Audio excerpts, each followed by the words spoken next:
Assalamualaikum warahmatullahi wabarakatuh. Kembali lagi bersama Bang Suro Channel. Ya, pada kesempatan kali ini saya berharap para subscriber semuanya dalam keadaan sehat, dalam keadaan yang bugar tanpa ada aral suatu apapun. Baik para subscriber yang saya cintai, pada kesempatan kali ini melanjutkan yang kemarin. Hari ini saya akan membahas manfaat hipnotis. Jadi mungkin banyak yang sudah mengetahui ataupun banyak yang sudah tahu gitu, manfaat dari hipnotis itu sendiri. Nah, di sini akan saya sampaikan ada beberapa macam manfaat dari hipnotis itu. Yang pertama adalah menciptakan ketenangan dan relaksasi. Nah, jadi ketika kita itu pegel-pegel, stres dan lain sebagainya, bisa relaksasi dengan cara di hipnotis.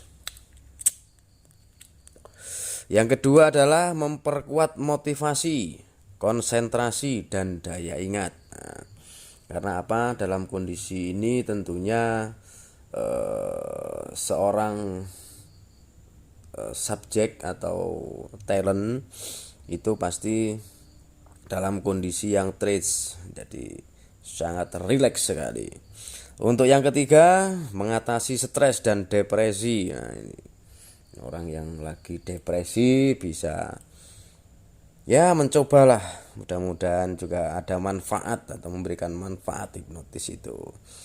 Yang keempat adalah mengatasi trauma. Nah, jika ada trauma, mungkin pada waktu masih kecil pernah mengalami satu tragedi yang sampai teringat atau mungkin apa, itu bisa bisa direlaksasi pikirannya dan juga bisa dinormalkan kembali, mengatasi trauma ya.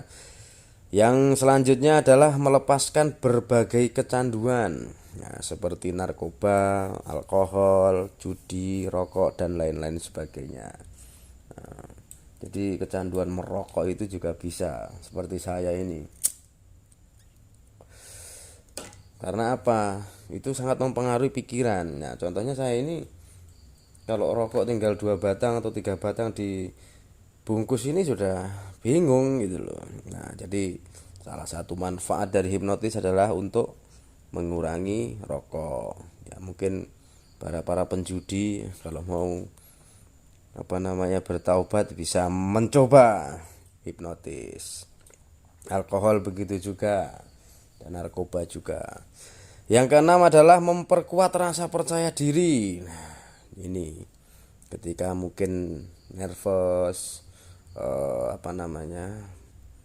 sulit untuk berbicara pada public speaking dan lain sebagainya, ya mungkin bisalah diperkuat merasa percaya dirinya melalui hipnotis.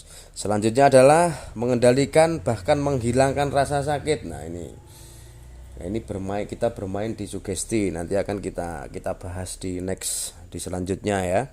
Selanjutnya menghilangkan fobia. Nah, mungkin ada yang fobia semut atau mungkin ada yang fobia cicak. Nah, itu aja. Nanti bisa kita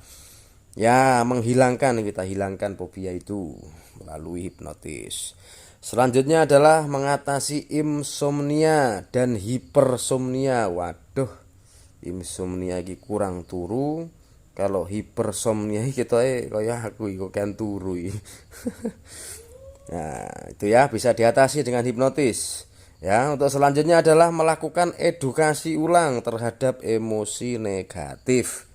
Jadi, ini yang dimaksud ini adalah mungkin tadi ya ada kecanduan-kecanduan, atau mungkin pikirannya itu terlalu ke hal-hal yang pornografi kah, atau mungkin apa, nanti bisa kita netralisir dengan apa iki, hipnotis. Selanjutnya adalah membantu proses penyembuhan penyakit medis. Nah, ini loh. Jadi penyakit medis pun juga bisa dilakukan atau membantu prosesnya dengan apa namanya, hipnotis melalui cabang hipnoterapi gitu. Kalau penyakit malas bagaimana? Nah, kalau penyakit malas ini harus dipukul aja itu.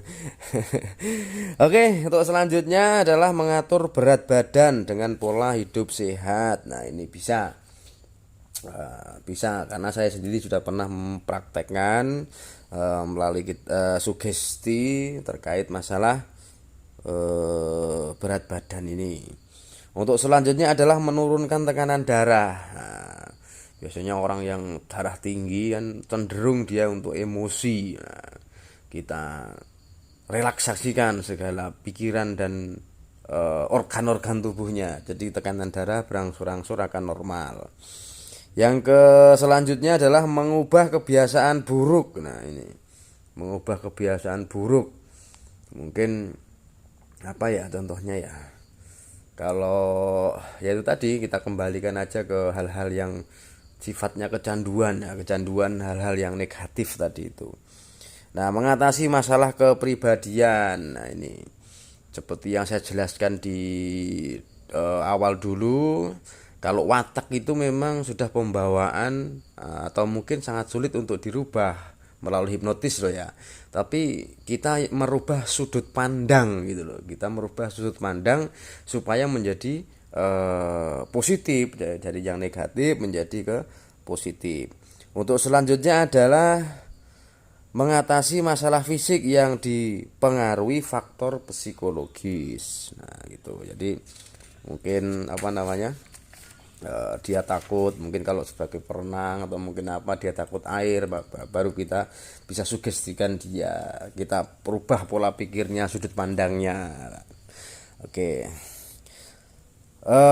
Selanjutnya ini adalah ada istilah-istilah dalam hipnotis.